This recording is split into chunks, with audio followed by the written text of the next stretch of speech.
children, they just do things haphazardly. They act without even thinking about it. And then they also have a poor academic performance. Now, this poor academic performance that they can have is usually as a result of the fact that they are not able to pay attention in class.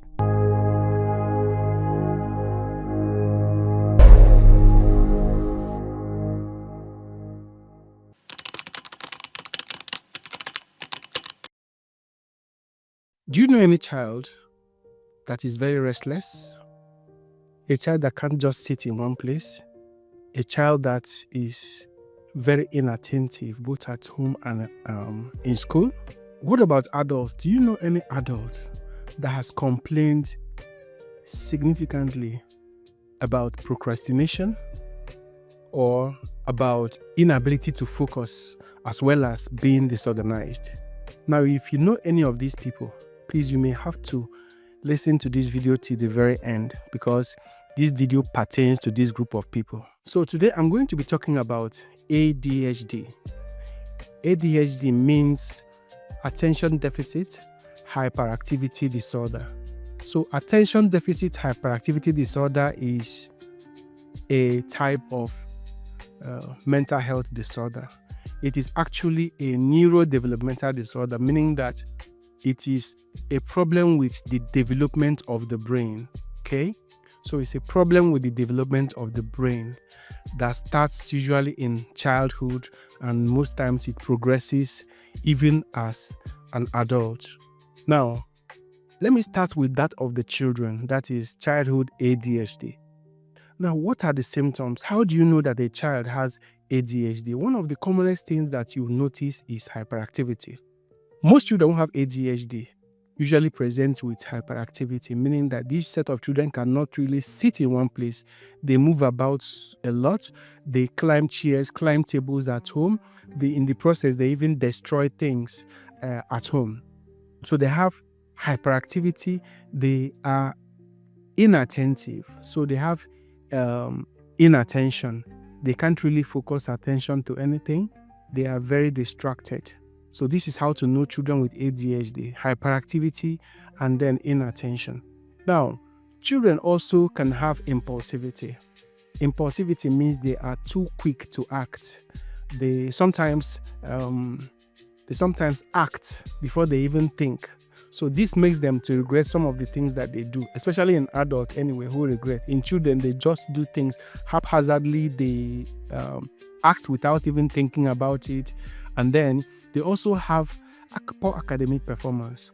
Now, this poor academic performance that they can have is usually as a result of the fact that they are not able to pay attention in class. They are very, very hyperactive. And as a result, they may not be able to do well academically. So one of the other things that you notice among these children is that they have problem with keeping their personal belongings. So those are the people that will always lose their books, they lose their pencils, they lose their writing materials, they're always looking for their school bags, and so on and so forth. So these are a set of children that we will see doing all this. Now, the important thing about ADHD in children is that it usually starts before the age of 12. So most people will have developed ADHD before the age of 12. In fact, in some children, you see them developing ADHD as early as 3 to 4 years. So they develop it as early as 3 to 4 years and up until 12 years. By 12 years, most children who are bound to develop ADHD will have developed the illness before the age of 12. It is also important to note that generally children can be hyperactive sometimes. They can be attention deficit sometimes. So at some pockets of time, you notice your child may be very hyperactive more than at other times, and so on. Now, this is not ADHD. In ADHD, the inattention and the hyperactivity are usually very pervasive, meaning that they occur almost everywhere and almost every time. So these children can be followed up in various places for you to say that they have ADHD. Now, let us start with school. Their teachers will usually complain about their restlessness, their inattention, as well as their hyperactivity. Even at home, the mothers will bear with me, will understand, or rather, mothers will usually recognize these symptoms at home. They know that their children are very hyperactive. They can't sit still. They can't stay in one place. They keep destroying things at home in the course of being restless and being hyperactive. They climb chairs, climb tables. When you stop them from doing this one, they go into another one and things like that. They usually keep the mothers on their toes because they are very, very restless. And most mothers find it difficult to keep up with their level of strength and their level of activity at home, thereby sometimes frustrating their parents. So at other places, like in church or in the mosque or anywhere, the children are usually noted to be very, very restless. So note that the restlessness of ADHD is not just in a particular situation or in a particular place. It has to be in almost all the places that they usually go to. Right. Now, let's fast forward to adult ADHD. Adults can as well also have ADHD. Then most adults that have ADHD at adulthood will have developed this ADHD when they were children. In some people, ADHD does not manifest so significantly in their childhood, only for it to start or only for it to become more prominent in adulthood. While in some other people, their own ADHD may be more prominent in childhood, and maybe as they grow into adult, it may become much less in their manifestation. Now, there are some factors that will also attenuate or change the manifestation of ADHD symptoms from that of childhood to that of adulthood. One of the things is, if a child has ADHD and he grows into an adult, what usually happens is that due to certain factors like responsibilities, being an adult, you have a lot of responsibilities, things you need to do, things you need to accomplish, and so on. Some of these responsibilities may also affect the way ADHD manifests in adulthood. Another is self-control. Of course, as we grow older, we tend to attain higher levels of self-control. And this self-control can also affect the way ADHD can manifest in adulthood.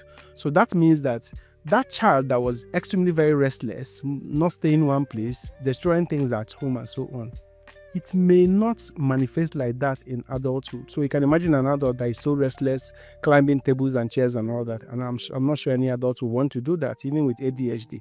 So you can now see that these are some of the reasons why the manifestation of ADHD might be different compared to, in adults compared to when the person was a child.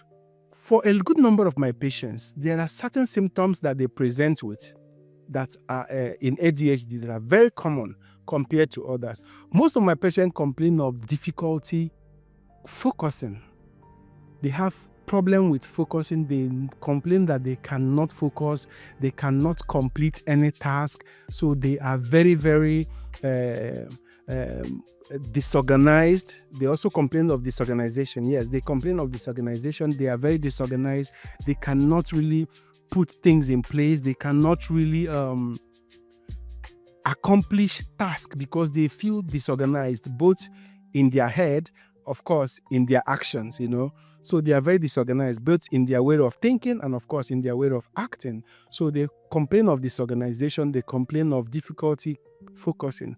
But the most that I have seen among my patients is procrastination. A good number of patients that I've come across who have problem with ADHD complain that they have procrastination. They are not able to follow through with tasks and complete those tasks, They usually complain that they keep postponing tasks. What they're supposed to do today, they postpone it till tomorrow. The one for tomorrow will be next week, and it goes on and on. And even after a month or so, they are still not able to even initiate that task, not to talk of completing it. So procrastination is a very huge factor among adults who have ADHD. So if you notice that you have been procrastinating, it mustn't necessarily be that you have ADHD, but you have to combine that procrastination with other symptoms for you to begin to suspect that it might be ADHD. There's also forgetfulness. people who have ADHD tend to be forgetful. But here is the twist here. The forgetfulness is not as a result of a primary memory problem in their brains. What usually brings about the forgetfulness is because of lack of focus. They lack attention, they lack concentration. So they can't concentrate, they can't focus on things. And that is why they have problem with remembering things. So they have forgetfulness. So you can imagine that you are asked to go and buy something. Let's say you are asked to go and buy bread. Okay, you're asked to go and buy a loaf of bread in a shop. Now, if you're not paying attention at that time that you're being asked to go and get a loaf of bread from a shop, you may not likely remember it when you get to that shop. So by the time you get to the shop, you begin to ask yourself, what am I even here for? Am I here to buy bread? Am I here to buy biscuits? So you may end up coming back with a biscuit instead of coming back with a loaf of bread. So it doesn't necessarily mean that you had a memory problem, but it's because of attention problem. You were deficit in attention. That is why you were not able to remember that it was bread that you were asked to buy. So generally speaking, people with attention deficit hyperactivity disorder in adults have problems with focusing, disorganized, they are forgetful, they procrastinate a lot, they have difficulty completing tasks. Also, there is issues with time management, because of this, they are not able to manage their time very well. And of course, there are also other symptoms like mood symptoms. They can have anxiety, they can have depression as a result of the symptoms that they are presenting with. So these are some of the symptoms of adult ADHD. Please, very important, do not forget that any adult that has ADHD must have developed that ADHD from childhood, but the manifestation has probably differed when the person has become an adult. Now, there is a treatment for this, actually. So there is hope for people who have ADHD, whether as a child or as an adult. There is hope for them, and this can be treated by mental health specialists, psychiatrists like myself, with the help of the psychologists and other mental health professionals. So we give medication for this problem. Aside from various kinds of medication we give, there is also treatment like psychological treatments, which involves cognitive therapies and behavioral therapies.